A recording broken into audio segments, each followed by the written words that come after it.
اس وجہ سے اب یہ سوال ہوتا ہے کہ بھئی پیدا کرنے والا تو خالق رب العالمین ہے. ساری دنیا کو اب سورج کو اگر کوئی سورج کی کوئی عبادت کرنے لگ جائے تو سورج کو تو خدا تعالیٰ نے خود پیدا کیا ہے، وہ تو خود مخلوق ہے، وہ تو ایک خود خدمت پر لگا ہوا ہے.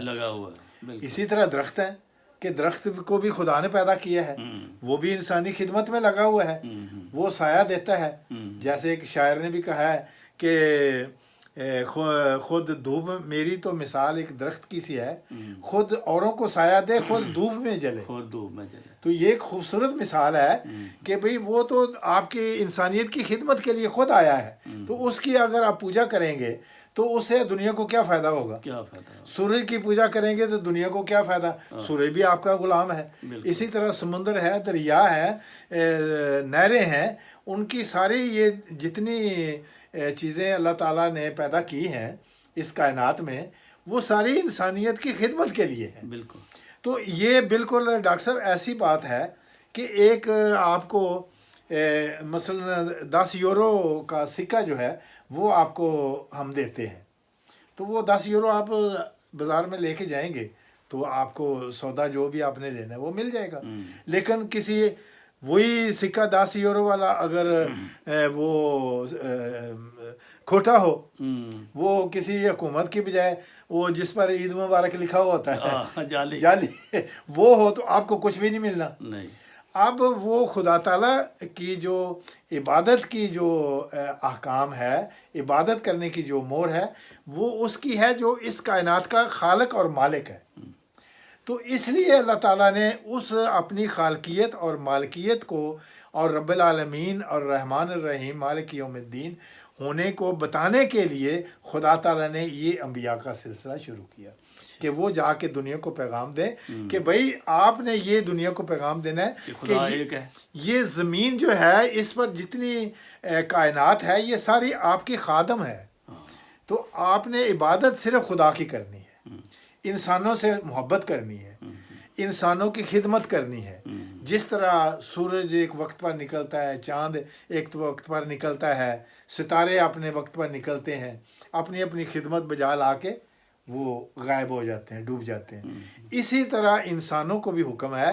اس سے ہمیں یہ سبق ملتا ہے کہ خدا تعالیٰ کا جو بنایا ہوا نظام ہے وہ ایک معین نظام ہے، اس کا ایک مقصد ہے. اگر اس نظام کو آپ اب سورج کو روشنی اس سے حاصل کرنے کی بجائے آپ اس کی پوجا کرنا شروع کر دیتے ہیں. انسان ایک فوت ہو چکا ہے، اس کے لیے صرف دعا کرنے کی بجائے آپ اس کو سجدہ جا کے ٹیکنا شروع کر دیتے ہیں، اس کے مزار پہ مرادیں مانگتے ہیں. مرادیں مانگیں. سمندروں میں اللہ تعالیٰ نے ہمیں عقل دیا کہ جہاز بناؤ، کشتیاں بناؤ، اس پر تجارت کرو.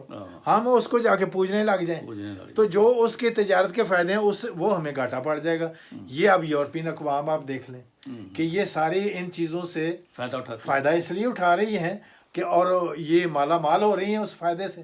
اور ہم لوگ جو اس کی پوجا میں جو لوگ لگ گئے، ہندو ہیں، سکھ ہیں، عیسائی ہیں یا دوسرے ہیں، وہ ان کی عبادت میں لگ گئے اور خدا کی عبادت سے محروم ہو گئے اور وہ خدا تعالیٰ کی ناراضگی کا باعث بنے.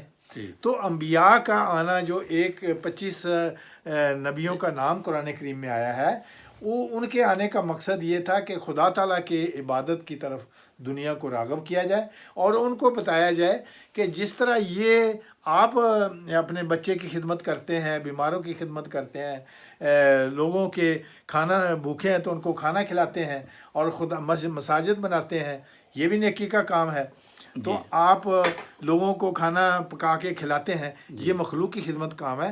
اسی طرح خدا تعالیٰ کی وحدانیت کی عبادت کرنا اور اس کے پیغام کو دنیا میں پہنچانا اور آپس میں صلح اور صفائی سے اور امن سے زندگی بسر کرنا، یہ ساری سبق جو ہیں یہ انبیاء کے ذریعے سے ہمیں ملا.